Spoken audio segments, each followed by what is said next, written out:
अच्छा, राम जी के बानरों ने, तुम कहो इसमें राम जी की थोड़ी कोई महिमा है, ये तो नल नील को श्राप था। कुछ लोग ऐसा बोलने लगते हैं, राम जी की महिमा थोड़ी है, ये तो नल नील का श्राप था। हाँ, बहुत बढ़िया है, पर दूसरी कथा सुनो राम जी की कृपा की।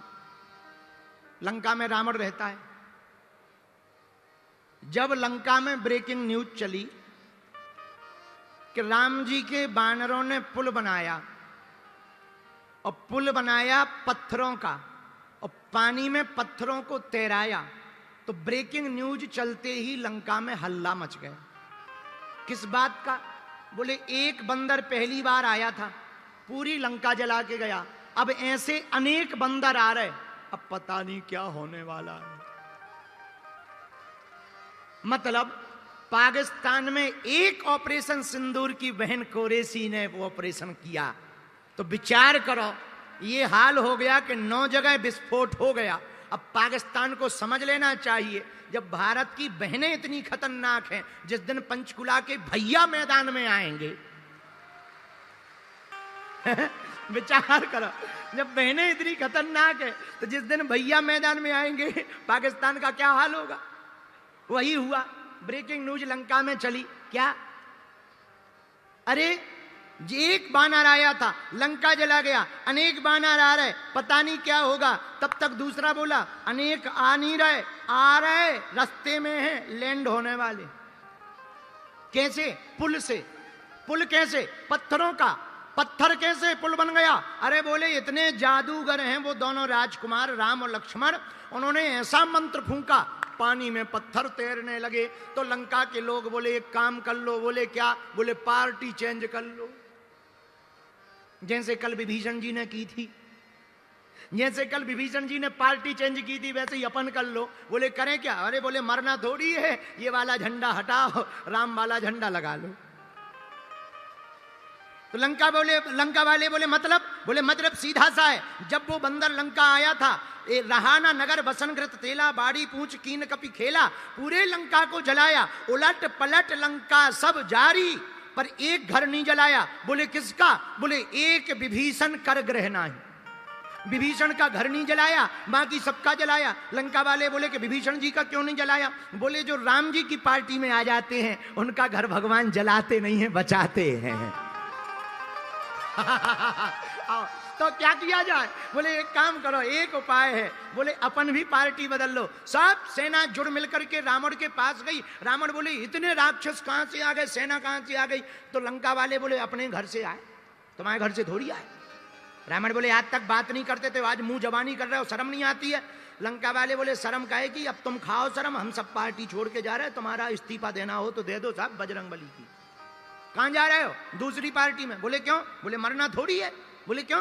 अरे बोले जब उनका एक बंदर इतना खतरनाक है, ऐसे अनेक बंदर आ रहे हैं, हम लोग तो वैसे ही मर जाएंगे, हमें तो जिंदा रहना है, पार्टी बदल रहे हैं। रावण बोले क्यों?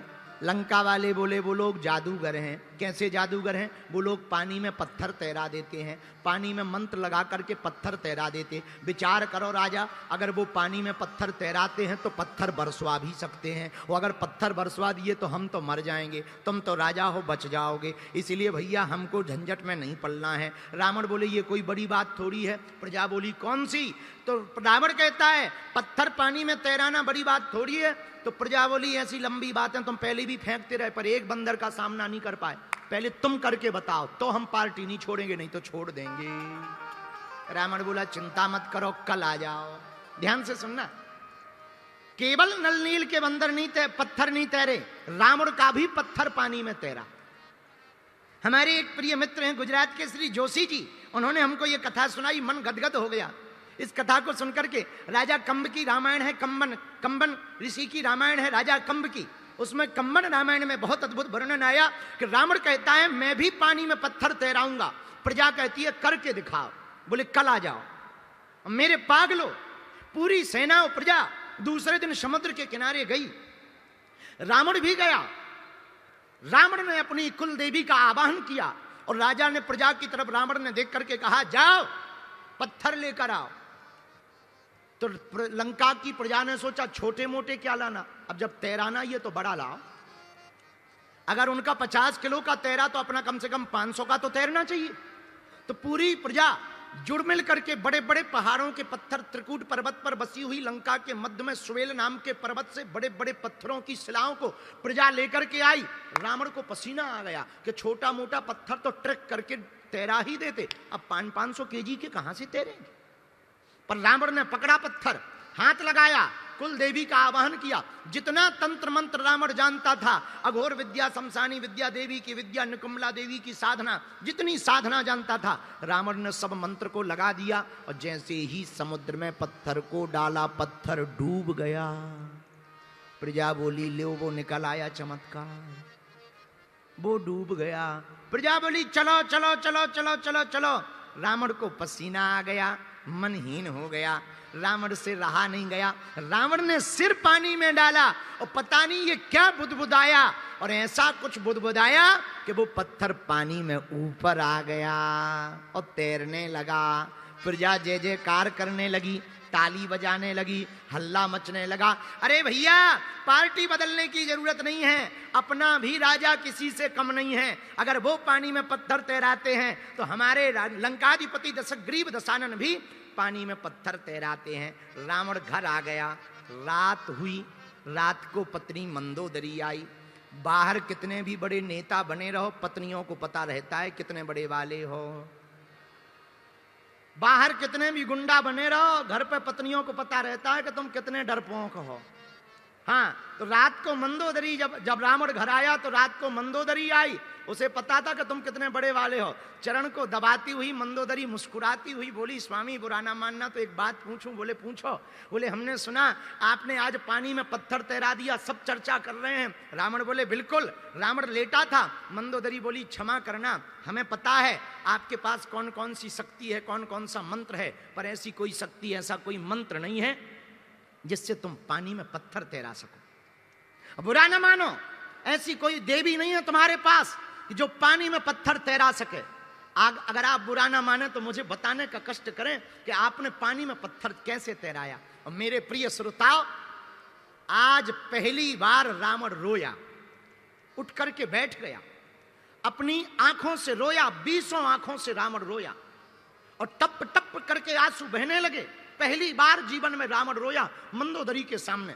मंदोदरी बोली, क्या बात है, आप रो क्यों रहे? अपने आंसुओं को पोंछते हुए रावण कहता, मंदोदरी तुम सच कहती हो, मेरे पास ऐसी कोई शक्ति नहीं है, मेरे पास ऐसा कोई मंत्र नहीं है, मेरे पास ऐसा कोई तंत्र नहीं है कि मैं पानी में पत्थर तैरा सकूं।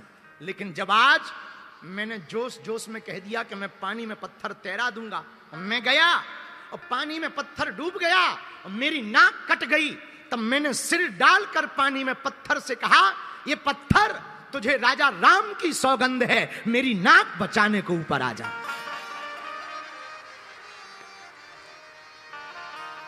तुझे राजा राम की सौगंध है, मेरी नाक बचाने को ऊपर आ जा। और मेरे पागलों, मेरे प्रियजनों, वो पत्थर ऊपर आ गया। हम कहना ये चाह रहे कि तुम कहते हो कि राम जी की कृपा क्या होती? ये राम जी की कृपा होती कि दुश्मन भी अपना काम चला ले। ये राम जी की कृपा है कि शत्रु भी अपना काम चला लें। इसलिए मेरे प्रियजनों, हमारी हाथ जोड़ के प्रार्थना है, ये जो चौपाई हमने ली ना, बहुत अद्भुत चौपाई है। जा पर कृपा राम की होई,